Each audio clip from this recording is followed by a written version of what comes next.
What's going on, everybody? We are shooting today episode 5 of the series, the 1983 Honda Shadow, that we do not know what the heck we're doing with yet.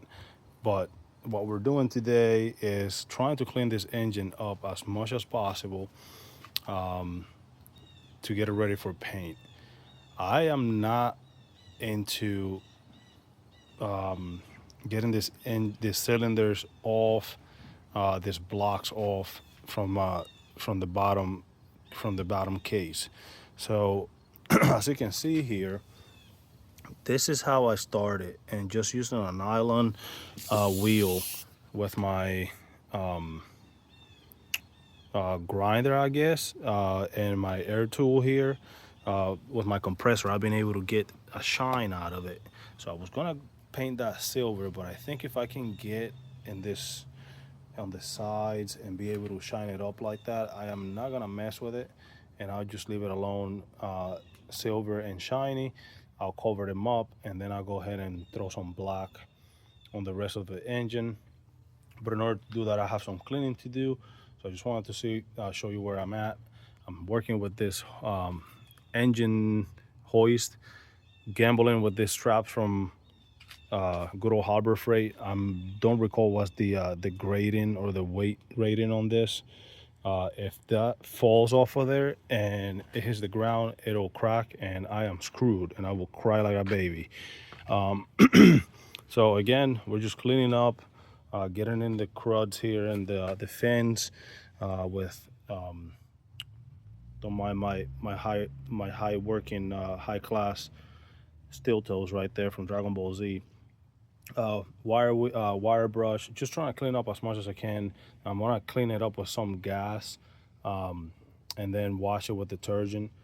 I'm not sure if I want to do gas or if I want to clean it up with engine cleaner or brake cleaner, which will probably leave it freer from that greasy feeling at the end that you can't paint on top of. But I think regardless, I'm gonna have to wash it. So again, we're just gonna try to polish the silver stuff and go ahead and try to get the black stuff painted. I'll shine the Honda part right here, trying to get all that black paint out of it, and go from there. See if we can get this thing ready for paint within the next couple of days, and with doing so, be able to get the frame, figure out how I want to chop it up and where I want things to sit, and take it back to the welder to get my seat on and all that. But that's where we are today. We got it upside down, draining the oil that's left in it. Once I get that done, maybe I'll try to flip it around and so on, and see how it best suit me. I think maybe to paint it, this is the best method right here. Maybe I'll get 2 ratchet straps to make sure that I don't drop it, and get it up real high where I can get in and out, or under and over and everything, for paint. But I think I'm gonna definitely put 2 ratchet straps on there in order to do that, to make sure that I don't drop the engine. Again, episode 5, engine cleanup, get ready for paint. See the best job we can do with the minimal amount of work, as far as taking stuff off. Like, I know I can take that off, but I don't know what I'm gonna run into. I don't want to break any pieces.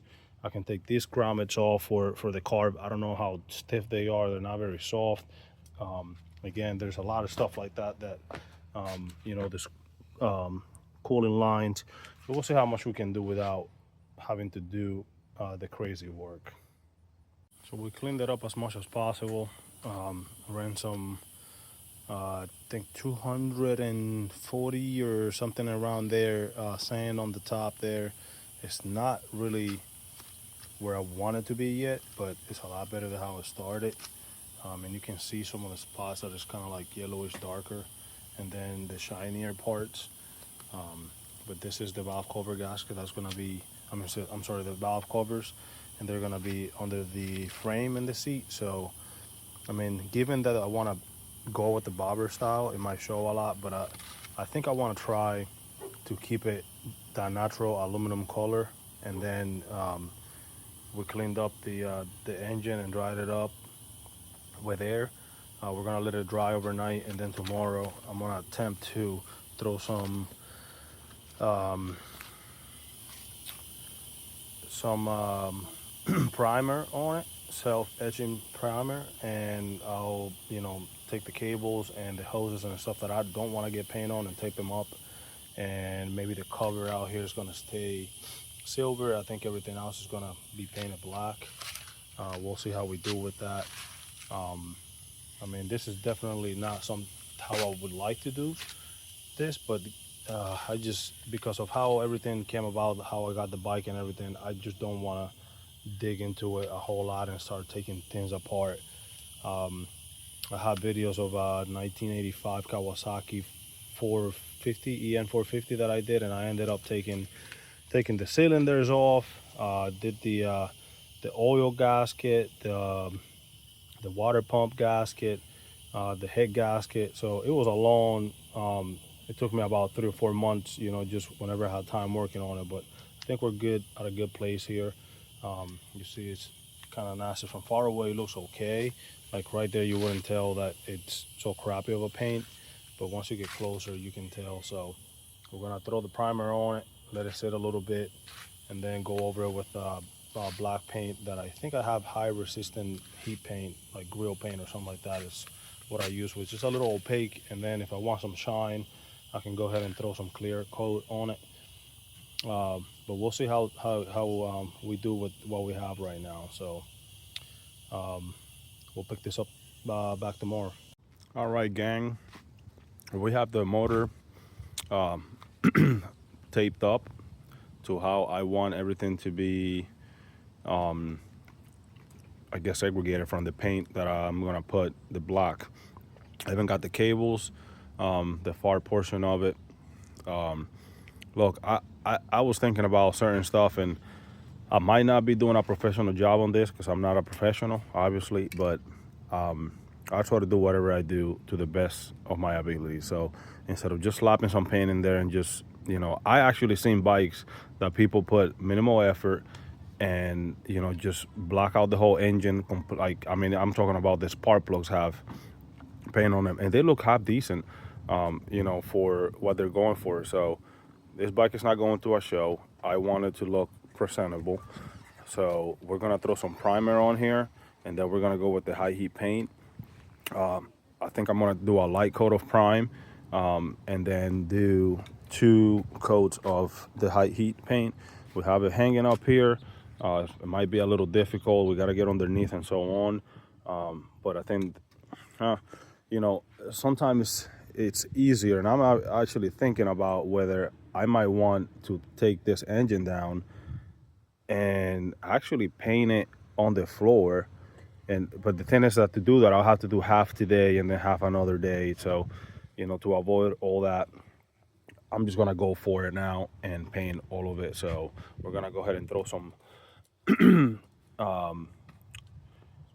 primer and let it dry for 15 minutes, and then go ahead with the paint. And this says, all the paint I have says that you can top second coat within an hour, or either 40. Some of it is 24 hours, other ones are 48 hours. So just read your labels. All right, let's get to priming, and we'll show how that looks and move on to the next step.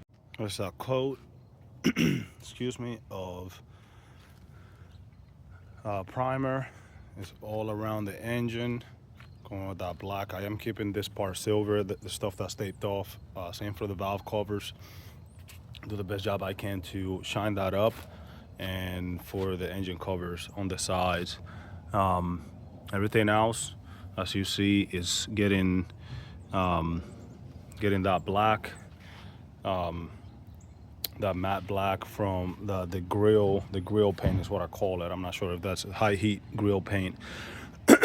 And then once I do that, I am actually thinking about throwing some top coat on this, some finish to give it a little shine to it. So we'll see how things come along, and if we're gonna do that. But I figure if I throw that matte black on it and then put some top coat, some finish, it might actually make it look a little better. So we'll see where we are. So that's a primer. We're gonna give it about 15 minutes or so, and we're gonna dive into the paint itself.